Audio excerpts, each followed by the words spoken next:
आप सभी को नमस्कार। इजी नर्सिंग क्लासेस में आपका स्वागत है।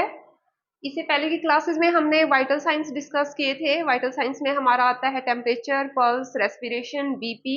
एक हमने डिस्कस किया था फिफ्थ वाइटल साइन जो होता है वो पेन होता है। फिफ्थ वाइटल साइन भी हम इसको बोलते होते हैं पेन को। That is also very important. तो सबसे पहले जो पेन है that comes from a Greek word poena which means the punishment. Pain का मतलब होता है पनिशमेंट। तो इसकी अगर हम डेफिनेशन देखें पेन की तो that is unpleasant sensory and the emotional experience that is associated with actual and potential damage of the tissue. कि जो भी हमें सेंसरी और इमोशनल एक्सपीरियंस हो रहा है टिश्यू डैमेज से that is called pain. Sensory perception होता है अनप्लीजेंट होता है पेन जो होता है। फिजियोलॉजी ऑफ पेन उसके बाद हम डिस्कस करेंगे। तो जो फिजियोलॉजी में जो स्टेप होते हैं स्टेप बाय स्टेप जो होता है वो पेन जो होता है वो ब्रेन तक जाता है और परसीव होता है। तो इसके जो सबसे पहले आता है हमारा ट्रांसडक्शन। ट्रांसडक्शन का मतलब क्या होता है कि हमारी जो स्किन होती है हमारी स्किन में नर्व एंडिंग्स होती है और कोई भी स्टिमुलाई जो पेन कॉज करता है कोई भी स्टिमुलाई नर्व एंडिंग्स पे हमारी एक्ट करता है। तो नर्व एंडिंग्स क्या करती है इलेक्ट्रिकल सिग्नल्स में कन्वर्ट कर देती है। जो स्टिमुलाई है उसको क्या करती है that convert into the electrical signal. तो हमें कोई भी स्टिमुलाई है जो पेन कॉज कर रहा है तो जो नर्व सेंसरी नर्व एंडिंग्स होती है स्किन में that convert that stimuli into the electrical signal. Electrical signal जो होता है उसके बाद उसका ट्रांसमिशन होता है। ट्रांसमिशन का मतलब क्या होता है जो इलेक्ट्रिकल सिग्नल बना है वो ट्रांसमिट होके कहाँ जाएगा। वो ट्रांसमिट होके इलेक्ट्रिकल सिग्नल कहाँ पे जाता होता है ये जाता है स्पाइनल कॉर्ड में। किसके थ्रू जाएगा नर्व्स के थ्रू जाता है और स्पाइनल कॉर्ड से जो सिग्नल है वो किस में जाता होता है ब्रेन में जाता है। तो ट्रांसमिशन में जो इलेक्ट्रिकल सिग्नल है नर्व्स के थ्रू उसका ट्रांसमिशन होता है from spinal cord to brain. इसमें क्या कौन करता होता है इसमें होता है डेल्टा ए फाइबर और सी फाइबर। डेल्टा ए फाइबर और सी फाइबर जो होते हैं वो पेन को ट्रांसमिट करते हैं। जो नर्व्स होती हैं वो नर्व फाइबर होते हैं वो पेन को ट्रांसमिट करने का काम करते हैं। और इसमें कुछ न्यूरोट्रांसमीटर का रोल भी होता है पेन को ट्रांसमिट करने के लिए। उसके बाद आता है परसेप्शन। परसेप्शन का मतलब क्या होता है कि जब ये इलेक्ट्रिकल सिग्नल जो है हमारे ब्रेन तक ट्रांसमिट होके जाता है स्पाइनल कॉर्ड से ब्रेन में तो वहां पे हमारा जो ब्रेन है उसको इंटरप्रेट करता है जिससे कि क्या होता है हम पेन को एक्सपीरियंस करते हैं हमें जो पेन है वो फील होता है। तो ब्रेन के अंदर परसेप्शन होता है पेन का और हम पेन है उसको एक्सपीरियंस करते हैं पेन है हमें फील होता है। उसके बाद आता है मॉड्यूलेशन। मॉड्यूलेशन का मतलब क्या होता है मॉड्यूलेशन का मतलब होता है कि जो हमारे जो ब्रेन है जो पेन हमने परसीव किया है उसको अल्टर करने की कोशिश करता है। जो हमारा ब्रेन होता है उसको स्प्रेस करने की कोशिश करता है और कुछ केमिकल सिक्रेट करता होता है जिससे कि जो पेन है वो स्प्रेस हो जाए। तो इसमें क्या करता है ये एंडोफॉर्मिन सिक्रेट करता है।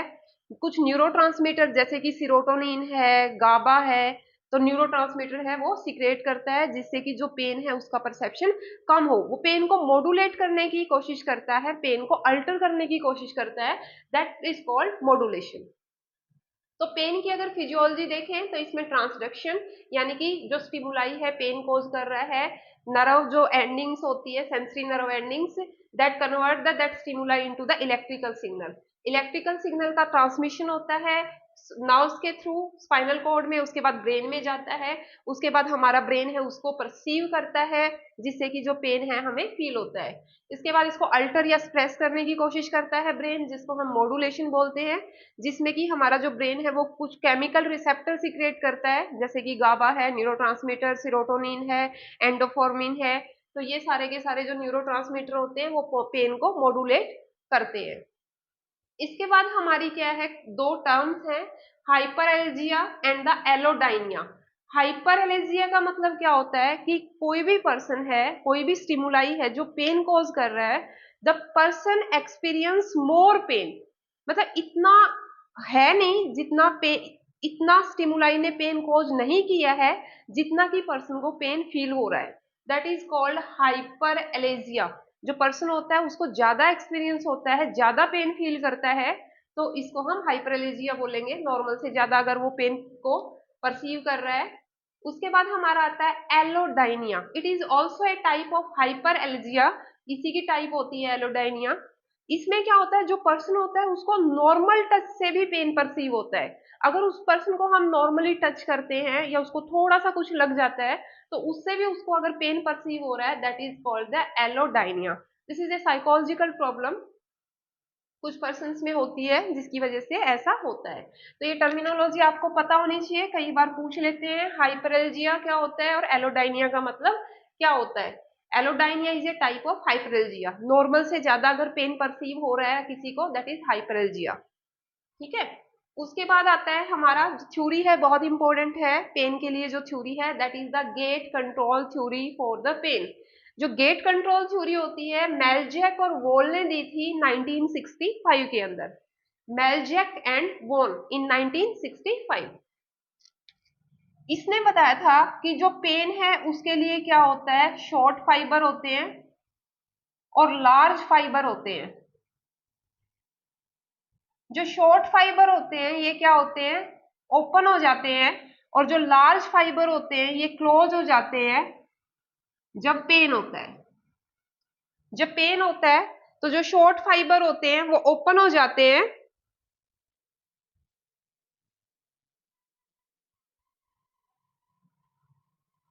Short fibre and large fibre. जो शॉर्ट डायमीटर फाइबर होंगे, शॉर्ट डायमीटर फाइबर बोलेंगे,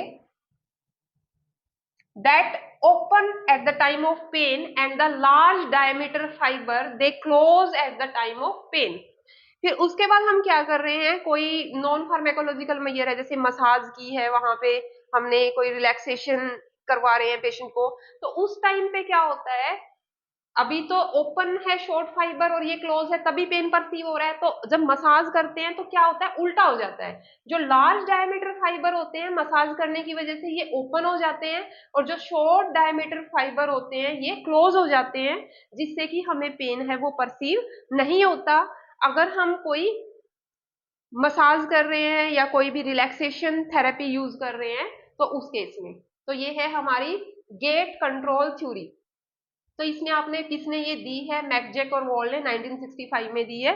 ओपन डायमीटर फाइबर और लार्ज डायमीटर फाइबर होते हैं इसके अंदर, और जब पेन परसीव होता है, कोई भी स्टिमुलाई पेन कॉज करता है, तो शॉर्ट डायमीटर फाइबर ओपन हो जाते हैं, लार्ज डायमीटर फाइबर क्लोज हो जाते हैं। नॉर्मली पेन में ऐसा होता है, लेकिन अगर हम कोई मसाज कर रहे हैं या कोई रिलैक्सेशन टेक्निक यूज कर रहे हैं तो उस टाइम पे उल्टा हो जाता है, वो मसाज की वजह से लार्ज फाइबर है वो ओपन हो जाएंगे और जो शॉर्ट डायमीटर फाइबर है वो क्लोज हो जाएंगे, जिससे कि जो हमें पेन है वो परसीव नहीं होगा। That is the gate control theory.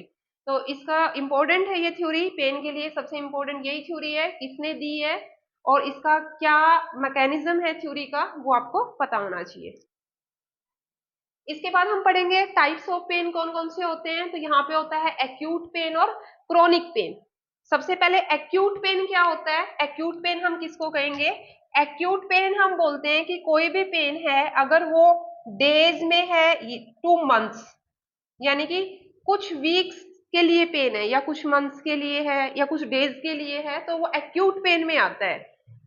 लेकिन जो क्रोनिक पेन होता है that is always from months two year, बहुत लंबे टाइम से है, कई साल से पेन है, कई महीनों से लगातार पेन है, तो that is called chronic pain.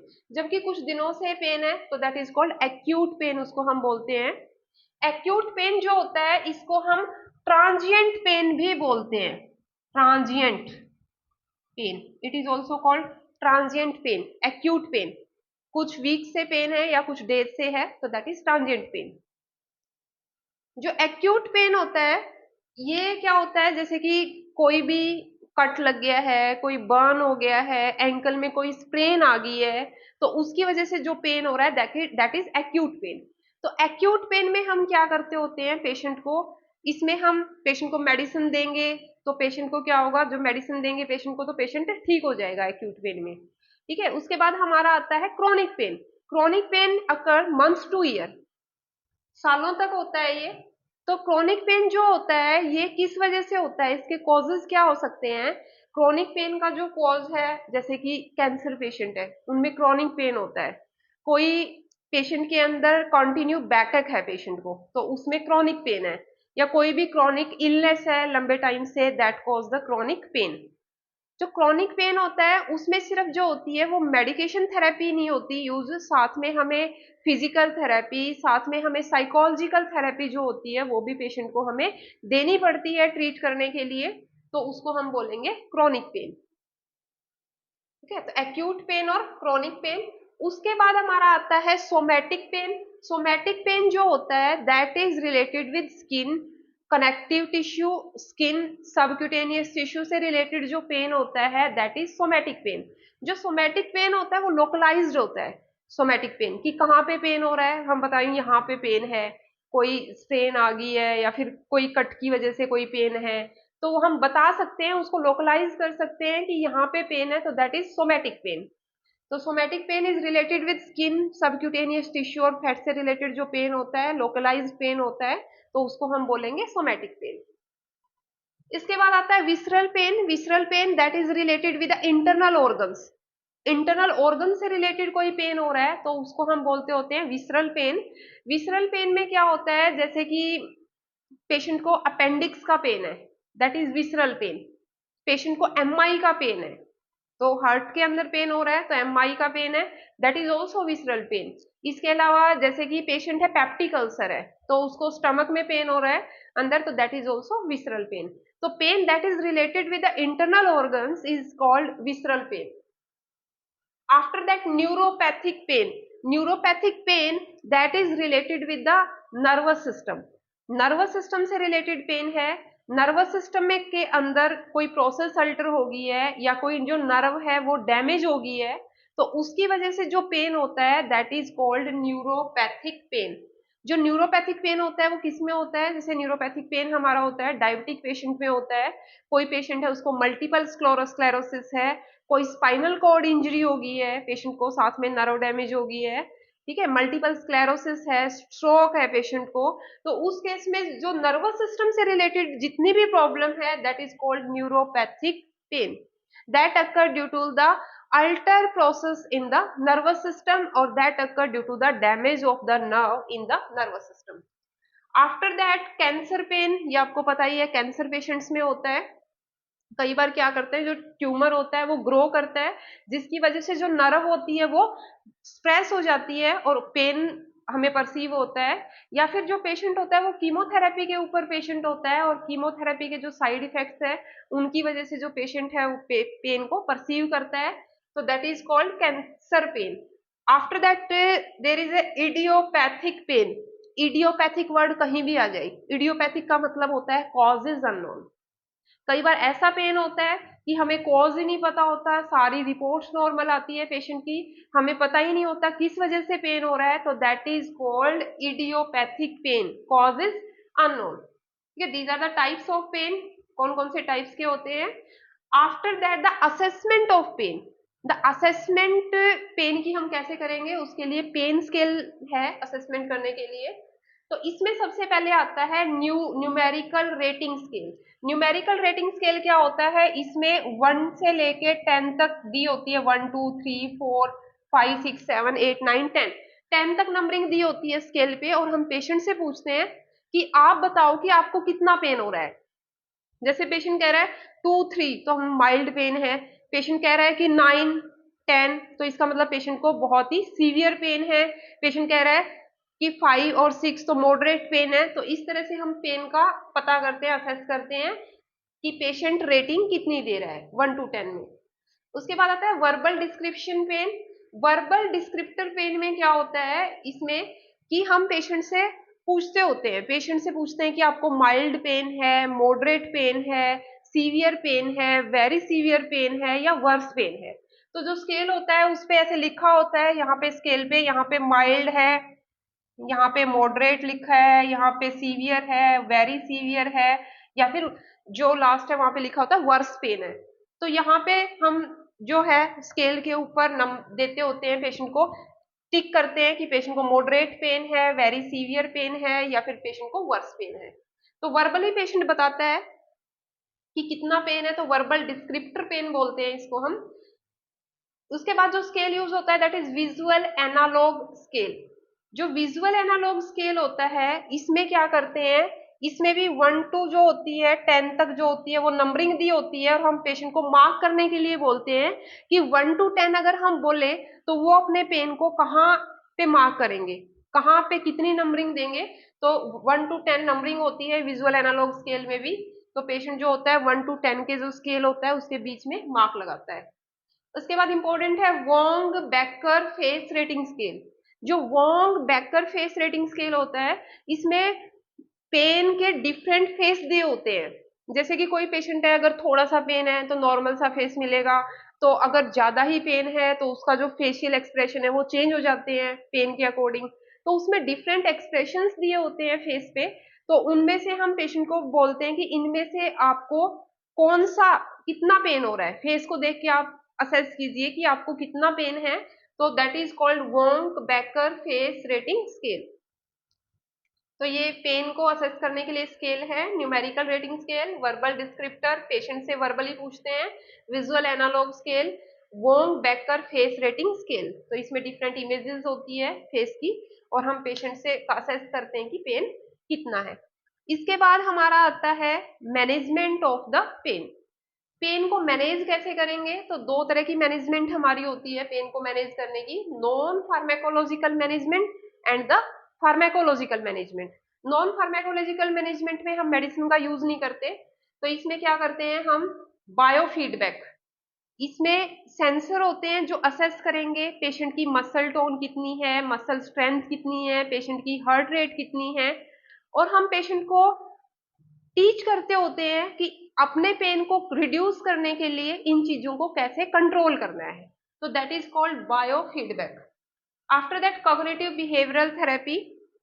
Cognitive behavioural therapy क्या होती है, ये इसमें हम पेशेंट से बात करते हैं, पेशेंट से जो नेगेटिव थॉट्स हैं पेशेंट के उनको आइडेंटिफाई करेंगे और नेगेटिव थॉट्स को दूर करने की कोशिश करते हैं। तो साइकोलॉजिकल थेरेपी होती है और पेशेंट को हम जो होते हैं वो साइकोलॉजिकली काउंसलिंग करते हैं पेशेंट की, जिससे कि उसका जो पेन है वो रिड्यूस हो सके। उसके बाद है फिजिकल थेरेपी। फिजिकल थेरेपी में मसल स्ट्रेंथ को इंक्रीज करेंगे, पेशेंट को एक्सरसाइज करने के लिए बोलते हैं, तो जिससे कि जो पेन है वो रिड्यूस हो जाए। इसके बाद होता है एक्यूपंक्चर। जो एक्यूपंक्चर होता है उसमें हम कुछ पॉइंट्स होते हैं बॉडी में, तो उनको प्रेस करते हैं या फिर नीडल से स्टिमुलस देते होते हैं ताकि जो पेन है वो रिड्यूस हो जाए। इसके बाद आता है माइंड बॉडी टेक्निक। जो माइंड बॉडी टेक्निक होती है इसमें हम पेशेंट को एडवाइस करते हैं योगा करने के लिए, मेडिटेशन करने के लिए। तो माइंड बॉडी टेक्निक में पेशेंट को योगा और मेडिटेशन से जो होता है वो पेन को रिड्यूस किया जाता है। इसके बाद आता है मसाज। पेशेंट को मसाज करेंगे जहां पे पेन हो रहा है। तो हमने गेट कंट्रोल थ्योरी में भी पढ़ा था कि जो मसाज करने से क्या होता है, जो लार्ज डायमीटर फाइबर होते हैं वो ओपन हो जाते हैं और शॉर्ट डायमीटर फाइबर है वो क्लोज हो जाते हैं, जिसकी वजह से जो पेशेंट है उसको जो पेन है वो परसीव नहीं होता। After that transcutaneous electrical nerve stimulation. Transcutaneous electrical nerve stimulation में स्मॉल अमाउंट में इलेक्ट्रिकल स्टिमुलस पेशेंट को दिया जाता है, जिससे कि जो नर्व फाइबर्स जिनकी वजह से पेन फील हो रहा है उसको स्प्रेस कर देते हैं और जो है पेशेंट को पेन है वो फील नहीं होता।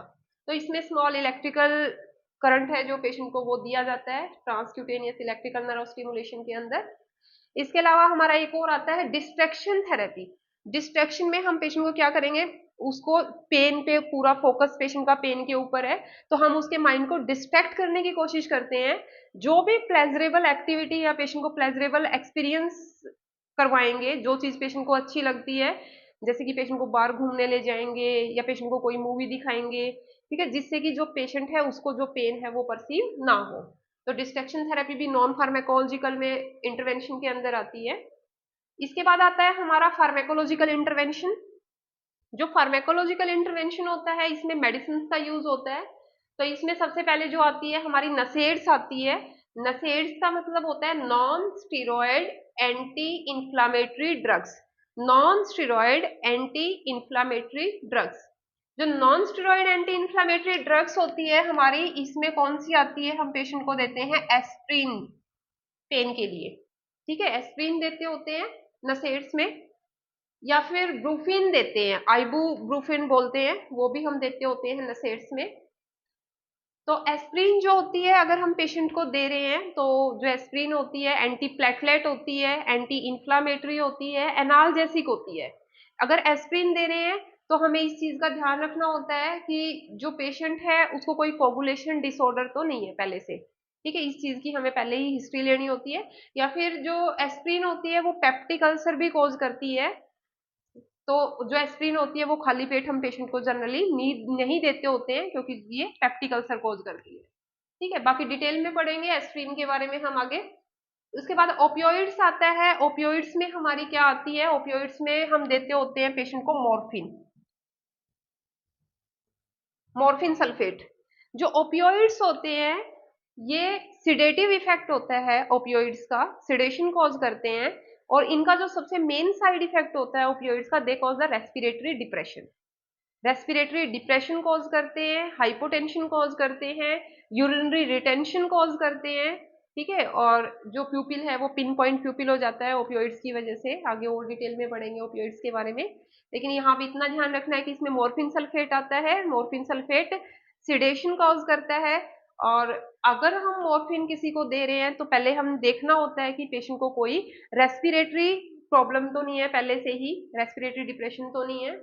और ओपियोइड्स जो होते हैं ये अगर लंबे टाइम तक हम पेशेंट को नहीं दे सकते, या फिर कोई क्रोनिक पेन है पेशेंट को किसी को, उस केस में हम पेशेंट को ओपियोइड्स हैं वो देते होते हैं। जैसे कोई कैंसर का पेशेंट है या फिर कोई एमआई का पेशेंट है, उन पेशेंट्स को हम जो है वो ओपियोइड्स दे सकते हैं।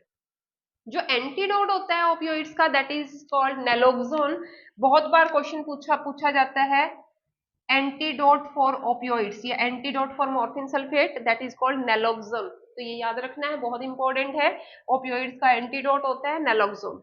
तो हम ओपियोइड्स अगर किसी को दे रहे हैं तो उसकी ओवरडोज ना हो जाए, तो उसके लिए हम क्या रखते होते हैं, पास में हमारे नेलोक्सोन है वो होना चाहिए। उसके बाद नॉन ओपियोइड्स है। नॉन ओपियोइड्स में हमारी आती है एसिटामिनोफेन।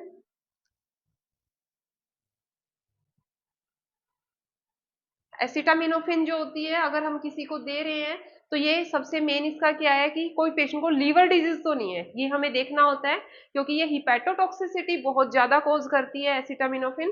तो इस चीज का हमें ध्यान रखना होता है कि पेशेंट को पहले से ही कोई लीवर से रिलेटेड प्रॉब्लम तो नहीं है। तो that is all about pain. इसमें एक और चीज रह गई है, प्लेसिबो। प्लेसिबो क्या होता है, ये भी बहुत इंपॉर्टेंट टर्म है, कई बार पूछ लेते हैं, what is the meaning of placebo.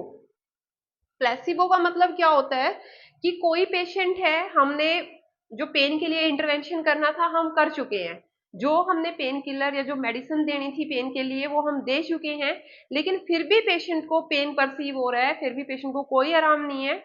तो हम क्या करते हैं, नॉन थेराप्यूटिक मेजर्स यूज करते हैं। नॉन थेराप्यूटिक मेजर्स यूज करेंगे जिससे कि पेशेंट को ये लगे कि मुझे कुछ दिया गया, जैसे कि हमने इंजेक्शन लगा दिया पेशेंट को, ठीक है, हमने इंजेक्शन डाइक्लोफिनेक दे दिया है, मेसेड्स में आता है, तो हमने पेशेंट को पेन के लिए डिक्लोफिनेक सोडियम लगा दिया है, लेकिन पेशेंट फिर भी कह रहा है इसको पेन है पेन है पेन है। फिर हम क्या करते हैं, कई बार जो डिस्टिल्ड वाटर होता है हमारा या फिर जो नॉर्मल फ्लूइड होता है वो पेशेंट को आईवी दे देते हैं 2 ml या 3 ml, जिससे कि पेशेंट को ये लगता है कि मुझे कोई और बेटर मेडिसिन दी गई है, और साइकोलॉजी जो होती है वो पेशेंट की चेंज हो जाती है, और थोड़ी देर के बाद जो पेशेंट है उसको पेन परसीव होना बंद हो जाता है। तो हमने जो दिया है that is placebo, that is not any medicine, no any therapeutic value, उसका कोई यूज नहीं है, तो दैट इज कॉल्ड प्लेसिबो। तो इस तरह से अगर हम पेशेंट को ट्रीट कर रहे हैं, पेन को ट्रीट कर रहे हैं, तो that method is called placebo. ठीक है, तो that is all about pain. कई बार एक आधा क्वेश्चन पूछ लेते हैं इससे, तो आपको पता होना चाहिए पेन के बारे में, पेन क्या है, फिजियोलॉजी क्या है, टाइप्स क्या है, कौन कौन से स्केल हम यूज करते हैं पेन के लिए, और पेन की मैनेजमेंट क्या है। Thank you very much.